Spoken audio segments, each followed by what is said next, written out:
Aliens in the multiverse. Why dark energy doesn't tell you anything. The multiverse idea states that there are infinite numbers of universes like our own, and infinite ones with differences. What determines the value of dark energy in any one universe is still not understood at all. If dark energy were stronger or weaker, everything would be pretty much the same. And that's a puzzle. After the Big Bang, the universe was full of matter and radiation. It expanded and cooled, and over millions and even billions of years, the overdense regions attracted more and more matter into them, eventually forming stars, galaxies, and clusters of galaxies. A few billion years ago, a new form of energy, dark energy, became important in the universe, and pushed the distant galaxies and clusters away, causing them to accelerate. One of the greatest puzzles in physics is where this dark energy came from, and why it has the value that it does. Distant galaxies, like those found in the Hercules galaxy cluster, are accelerating away from us.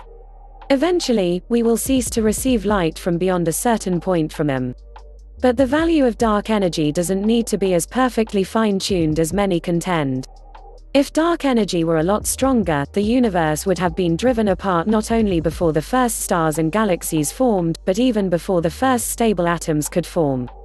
If it were stronger in the opposite, negative direction, the universe would have recollapsed before anything interesting could have formed. The fact that dark energy is as weak as we observe it to be is one of the greatest cosmic coincidences of all, and one that's seemingly necessary for our existence. In a series of new papers, however, this fine-tuning problem is shown to be less severe than previously thought. It turns out that dark energy might not matter very much at all for allowing life in the universe.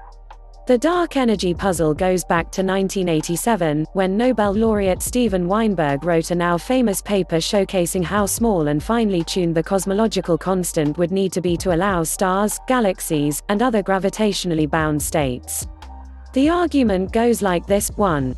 The value of a cosmological constant in our universe could, in principle, take on any positive or negative value.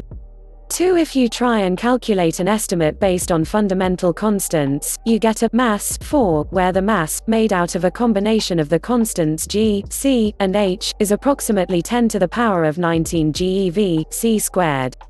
3. But if the value of dark energy is greater than plus or minus 10 to the power of minus 8 GeV, c squared, to the power of 4 or so, you get a universe that either recollapses for, or is driven apart for plus, before any stars or galaxies can form. 4. Therefore, we must live in a special place, for the universe to be so finely tuned. Although this is the commonly accepted perspective on dark energy for the past 30 years, there are both theoretical and observational reasons to challenge it. Theoretically, we know that it's demonstrably naive and foolish to assume that combining the fundamental constants gives you a good estimate for the physical, observable properties of the universe.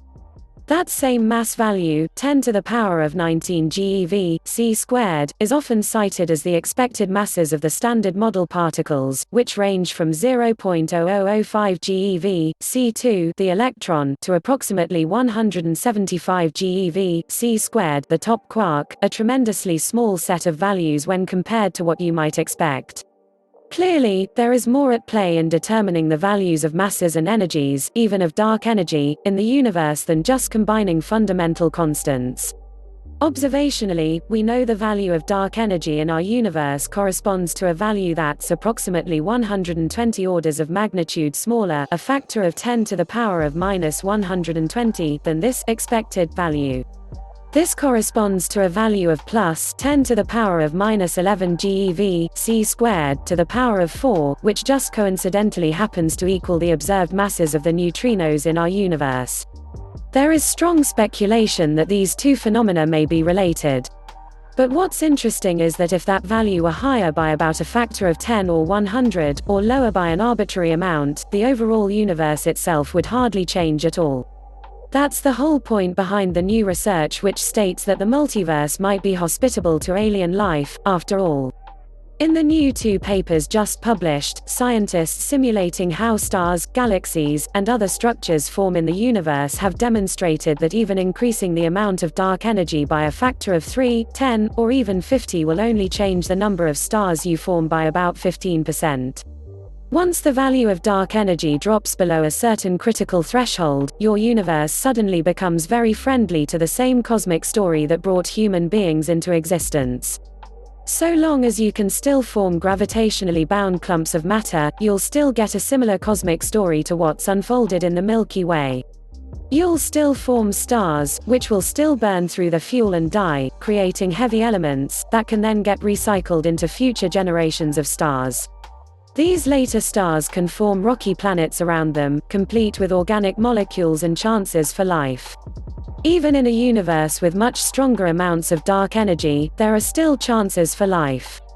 The whole reason people assume a life-friendly universe in the multiverse is rare is because they assume that values of dark energy based on a large Planck scale mass close to 10 to the power of 19 GeV c² is likely, and a finely tuned version that's many orders of magnitude lower, like 10 to the power of -11 GeV c² is rare.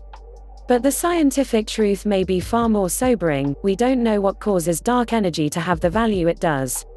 It could be that it varies dramatically from universe to universe within the multiverse, or it could be that dark energy has the same values in all iterations of universes within the multiverse.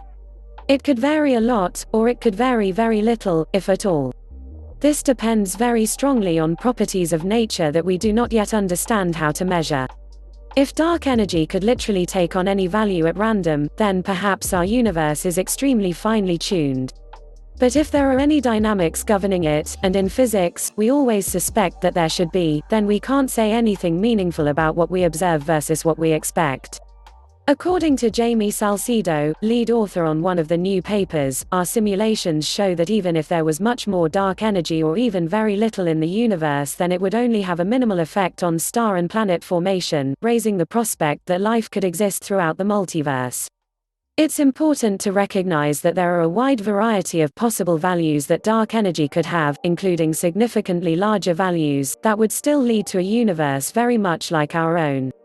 Until we understand where these values come from, and what makes one set of values more likely than another, it's grossly unfair to claim that we won the cosmic lottery in having a universe with the values ours possesses.